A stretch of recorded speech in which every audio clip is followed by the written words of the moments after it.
թողի որ խոսքի մի հատ ինչ-որ մի բան իմար ես սովված մնամ կամ իմ երեխեն գա ասի ասենք չգիտեմ ինչ կամ վերջը մի հատ խնդրեմ ունենամ ես կարող եմ իմ փողը ստեղծեմ ես իմ կոմֆորտը ստեղծել եմ որ կարողանամ մեքենա ունենամ որ քշեմ ես կոնկրետ Հայաստանում 10 տարվա պրավա եմ ունեցել 10 տարվա պրավից դանին թող բացեն իմ ամենամեծ բանը որ ելել է ռեմենն է որ ին վրա գրել է 10 տարվա մեջ ոչ մի տենց ոչ մի բան չեն կարևոր այսինքն բռնիկ պրոստը անջատին էլի այն որ 100-200 հոգի ենք բռնին են 120-ին հանին արանքից մնացին խոսքի քիչ մարդով այս է դե նորմալ է էլի 1-2 գանք թողենք այդան չէ բայց չէ այդպես չի դառնալու դες չէ կապ չունի ես ունեմ հա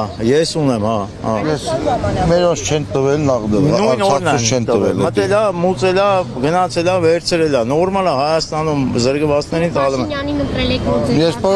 ես չեմ ընտրել Փաշինյանին վարորդական իրավունքի համար ոչ ես ընտրել եմ ընտրության համար նու ես չեմ էլ ուզում իմի ասեմ ես ում եմ ընտրել կամ вообще իրան ընտրել եմ թե չեմ ընտրել կամ вообще ինչ որ մեկին ընտրել եմ թե չէ ես ոչ ոք ունի չեմ ընտրել կոնկրետ ես անձամբ ոչ ոք չեմ ընտրել բայց դա ինչ կապ ունի հիմա եթե եկել ենք խնդրանքով մեր վարչապետն է հալնում գոռում էր սիրում եմ ձեզ եթե ոնց է սիրում ես կիսատ պրա Ձեր կարծիքով խտրականություն է։ Հա, իմ կարծիքով չէ, ձեր կարծիքով ոնց է, դուք ոնց եք նայում։ Այսինքն Ռուսաստան, այսինքն ես Հայաստանում կարամ փախտում անեմ խմած։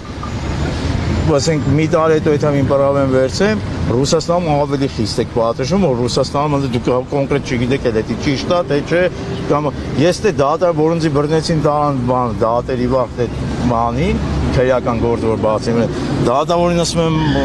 բան դատավոր ասում եմ անօրինականություն է էլ, այդքան է ճիշտ, առողջություն։ Ասում եմ անօրինականություն է էլ, դատավորը հենց գոռում է, ինչ չի դա գրում, ես տենում եմ, ասում եմ, ես քո քաղաքացին եմ, հանդեպ ապօրինություն է էլ, օտար երկրում, ես իմիստ եմ, ես իմ երկրի իմ կա, ասենք, այս դատական process-ի մեջ ես իրավունք չունեմ ոչ մի բան, ինչ չի դա գրում, զրկված է всё, ոչ լսին, ոչ բան, ոչ вообще, ոչ մի բան, տենց ոնց է տենց է պետք է լինել Տենց է պետք է լինել, ես կոնկրետ ասում եմ, ասենք եթե չտանել, մեկը ես քշելու եմ, պրոստը չեմ ուզում հանցագործ դառնալ